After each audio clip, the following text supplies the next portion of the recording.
We don't really balance our work and our personal lives. And we were kind of intentional about that. We sort of just made this choice that like has to be a way to fit all these things together.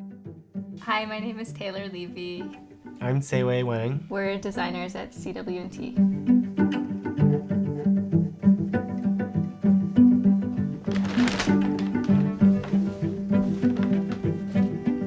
Whenever we design something, one of the primary objectives is to make something that we want for ourselves.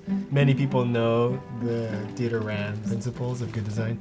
I think the one that really stands out for me that I agree with most is that good design is long-lasting, and that one guiding principle kind of trickles down to so many other parts of the design process, like when we select materials or we select how things are assembled, or even down to like how things appear, because we often want to not make things too complicated so that if it ever needs to be repaired, it's not a huge ordeal to repair. You can kind of see it and understand how it should be taken apart or reassembled.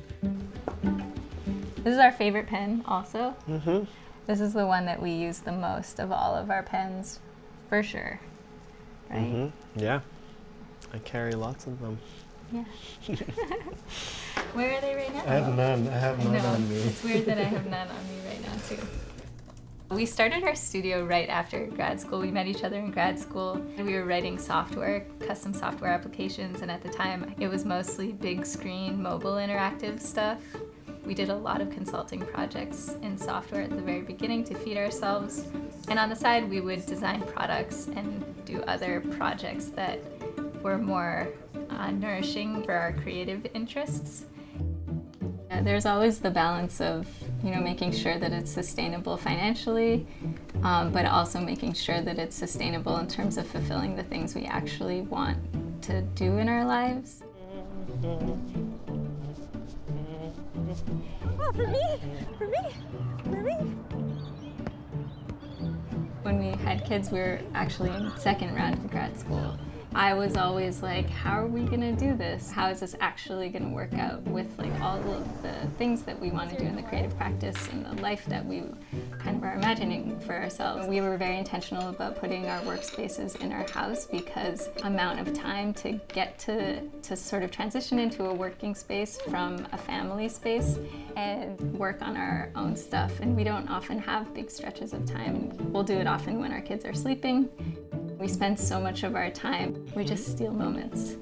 For people who are or thinking of launching studios, the biggest hurdle seems like is just doing it. The more you can commit starting the studio practice and maintaining it, I think that's the biggest thing. The thing that matters most is like doing it and just keeping at it for a long, long, long time. A lot of people start studios where like, oh, I want a studio, and then they'll be like, what's my logo gonna be and what's my website gonna be? And they start with like the framework for it, but not the actual work that is the thing. That's not step one.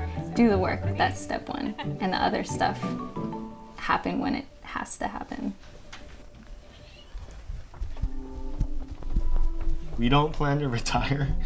A lot of people work, and save up, and then go into retirement. 20, 30 years of your life. The ultimate vacation break, because you stop work and then you get to like spend your money. At least the way I think about our current time is like, yeah, we're just injecting as many little breaks as possible. And so, yeah, it's true, we probably don't work a full work week. And instead of like sprinting till we're 60, to take this big long break, we're gonna just like jog this marathon, but all the way until we can't run anymore.